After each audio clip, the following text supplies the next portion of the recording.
Hey, good morning, guys. I really want to do this one a little different. It's the new year, but it's not no resolution, no corny ass shit like that. I'm not doing that. I like to first of all thank my sister's boyfriend for giving me this nice ass hoodie. I don't know where he got it from. It's dope as hell, doc. So the point is, though, with all that being said, and this is a sensitive topic, so I'm trying not to. No, I'm gonna be goofy as hell. I can't help it. It's my sarcasm. It's who I am. It's my medium.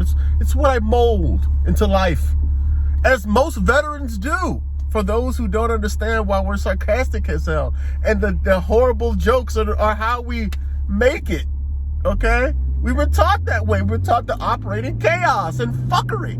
Okay, and as a friend of mine likes to say, bullshittery. We like to operate in all that shit. But the point is this. Every day we lose a vet. Every fucking day we lose a vet. And the one thing the military does not teach you is what to do once you're no longer there. Now, people can say, you work at the USO, volunteered, and yeah, those are great things. That's it. But the deep root of it all, the crux is that we are used to being around each other. That's why you see so many vets are assholes. Because you can't just, that type of assholeness is worked on and perfected daily. From the knife hand to the raising of the voice, the deflection, all that stuff. And we aren't with those we used to be with. A lot of us have lost buddies.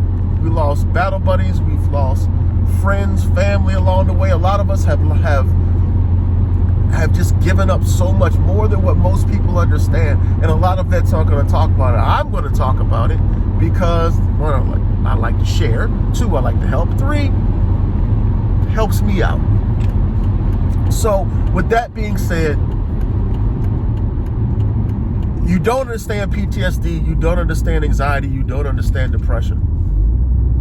A lot of vets suffer from it. Most do and are not going to sit there and get help because they will be blackballed by their command, by whoever. And I'm not exaggerating. That's just how it is. They're getting better. Not to say that they're not.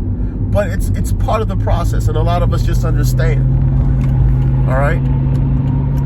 But aside from all that soapboxing, here's the deal. We are herd people, guys.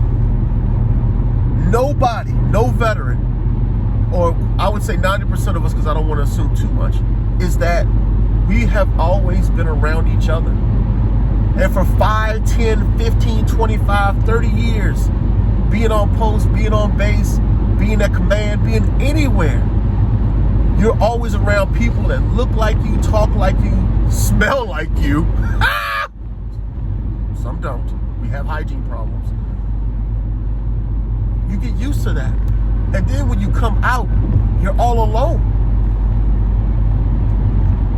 That's why checking on each other is so important. And I could go down a list of people who saved my ass over the past 4 years. This past 4 years of my life has been pure hell.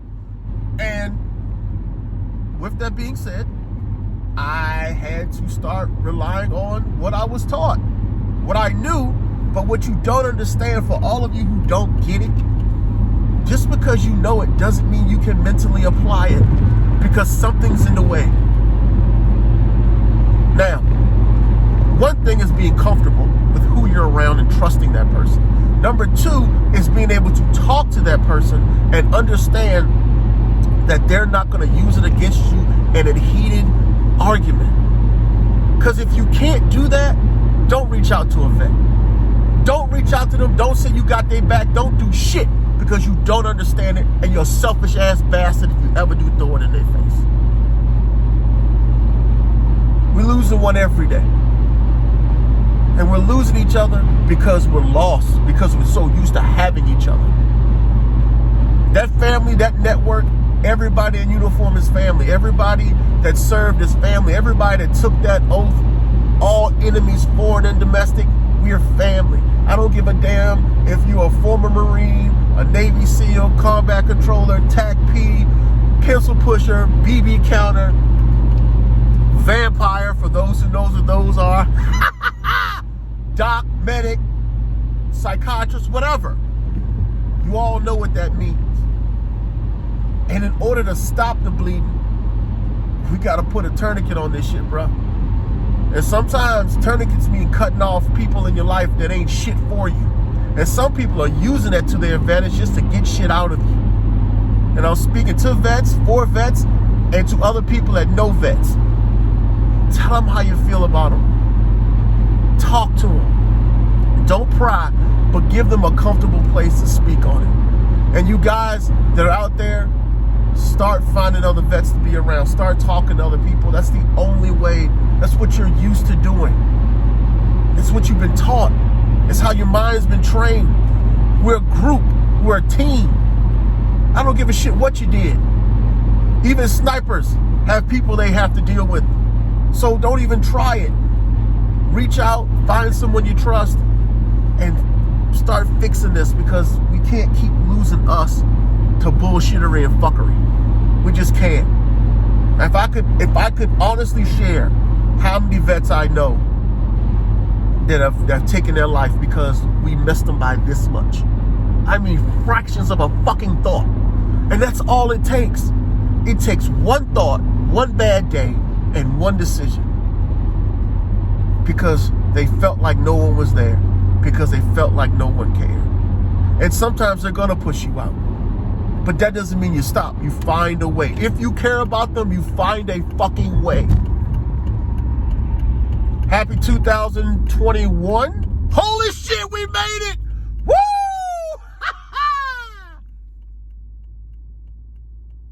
And all you ammo guys out there, your mama's ass smells like spit brass.